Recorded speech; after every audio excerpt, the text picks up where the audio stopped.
Dividend investing is passive income. It's perfect for when you want to sit back and make 2 to 6% per year plus the additional growth without doing a thing. But what if you wanted to make 20 to 60% gains per year? That's where growth investing comes into play. What's up, you guys? I'm Jacob Fisher, and today we're talking about where you could find growth investing stocks to invest in and how to find them. First, we need to figure out what a growth stock is, then how to find them, and then I'll give you a couple examples of my favorite ones right now. Once again, I'm not an investment professional, so this is for entertainment purposes only. A growth stock, by definition, is a stock that is anticipated to grow much higher than the overall average market rate of return. The average market rate of return is about 7%, so you're looking at stocks that are going to grow well above that, or like maybe 20% per year over the course of many years. These stocks generally offer little to no dividends at all. Don't get me wrong, dividend investing is great. I love sitting back and getting that passive income coming in, but sometimes I just want to wake up in the morning and see that I'm up 100% on some positions. What also separates a growth stock is that they generally have a unique product that they bring to the market. A fantastic example of this is Tesla, which sells electric cars, I'm sure you know, and they sell shorts for $69.420. Obviously, you have two very different sides to the Tesla story. You have the bears wanting that thing to drop and go bankrupt. Then you have the bulls wanting it to just go on forever and kind of just take over the world with Teslas. Think about the fans of Tesla though. They all love their cars. They love them, they'll buy more. They bought multiple, probably. So you have a very dedicated fan base using their product every single day and vouching for them.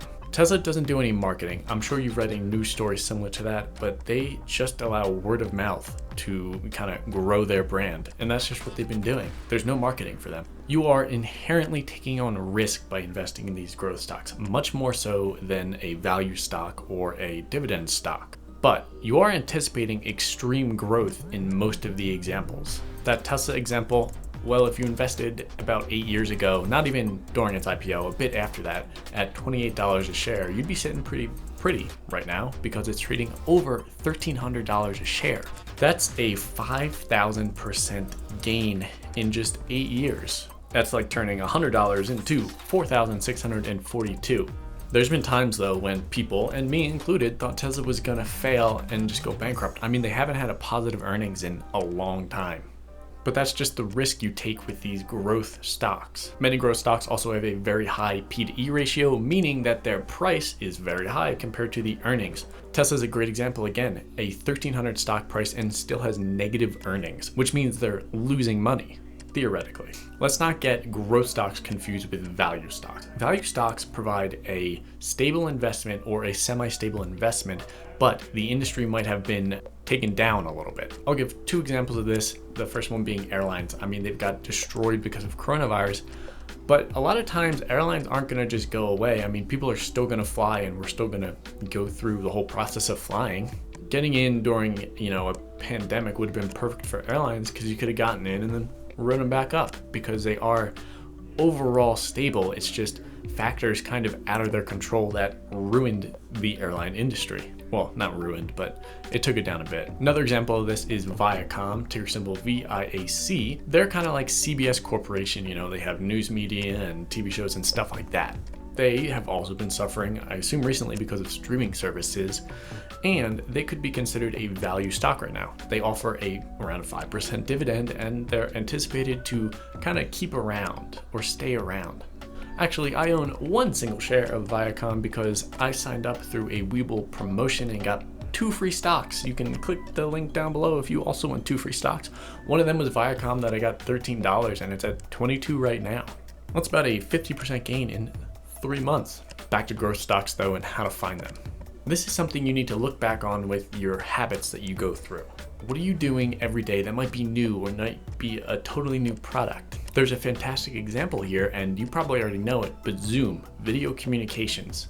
They went public just last year, and recently they've been taking off because pandemic, everybody's using Zoom to try to, communicate with their friends. Let's say you realize that everyone's using Zoom back in March during the pandemic when it first started and everybody was getting locked down. It was at $130 back in March of 2020. Had you bought that, you'd be up 150% right now. That's something where you notice everybody's using Zoom, you know it's a public company, and you go out and buy it, and thinking that with the increase in users, it's also going to increase in dollar value. That's what you're looking for in a growth stock, a new product that is totally new to the market, really going to disrupt the industry, and people are going to use it. There's fans that are very loyal to it as well. Some previous examples of growth stocks are Amazon, Netflix, Tesla, and even Apple could be considered one. You know the old saying, if you invested in Apple at its IPO, you'd be a millionaire or something, right? Well, how do you find the next Apple, and how do you do that? I don't necessarily think it's about sticking with the same stock forever and hoping it turns into the next Apple or Amazon. Yes, that's good to do to get one, hopefully, maybe like the Tesla, but think about all the bubbles that happened recently. A lot of the stocks actually either went bankrupt or went way back to where they started or under. The dot-com bubble, the weed bubble, and then the most recently Bitcoin bubble are all great examples of where things skyrocketed in prices and then came right back down. You can profit off during the skyrocket, but you obviously can't hold for too long, otherwise you'll lose most of your money. You can sort of see that with electric cars now. Think about Tesla, NIO, and Hylon, Shill, and then Nikola even. These are some examples of where you could buy them all and sell when you're up whatever percent you want to sell at. None of them offer dividends, so you won't be getting any extra money for them. You're just looking for the growth in the stock. My favorite growth stocks right now, because I mentioned I would say before, are Nikola, Space, and Roku. Now hear me out on why I think these are my top 3 favorites currently. Nikola, I'm sure we've all heard of it. They're an electric car manufacturer and they've got some cool stuff coming. Mostly, I'm kind of excited for an electric jet ski. I think that's a big disruptor to the current wave craft industry. And if they can get that out to market and it works, that would be huge. Only time will tell for that one, so we'll have to see. Space, one of my favorite companies now. I might be biased because Richard Branson owns it, and I think a lot of his companies are very good, and he doesn't take companies public very often. Now, Space is supposed to be providing suborbital space flights to space tourists and suborbital launches for space science missions. That's very fascinating, just some really cool stuff. I mean, nobody else is doing that. Plus, they have a new design coming out shortly, which is apparently bringing up the stock a little bit because they announced that they were announcing a new design. The last one is Roku. I mean, this one's kind of obvious. A lot of people are inside, and streaming industries are only getting bigger and better. I mean, look at HBO Max. HBO has so many services right now. The Go, Now, and then Max. Why do you need 3 different services? I don't understand. Which is why I think Roku is a great example for a company that could potentially grow with the industry.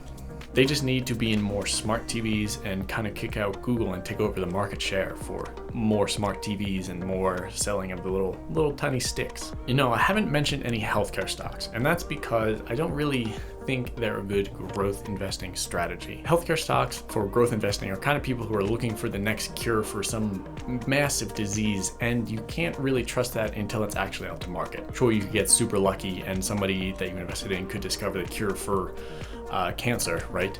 But that's very unlikely, and most of the products that these people toss out there or vaccines end up being denied by the FDA, and then the stock just goes to zero and you don't hear about them except for the pump and dumpers who bring it up every once in a while. You'd have to do a lot of research into the companies and really understand them before investing in healthcare related companies. I don't understand any of that, so let me know down in the comments what you think of these stock picks and if you're going to divert some of your funds in your current portfolio to investing in growth stocks. I upload videos on Monday, Wednesday, and Friday on travel and finance, that sort of stuff. So if that sounds of interest to you, make sure you subscribe down below. Thank you so much for watching, and until next time.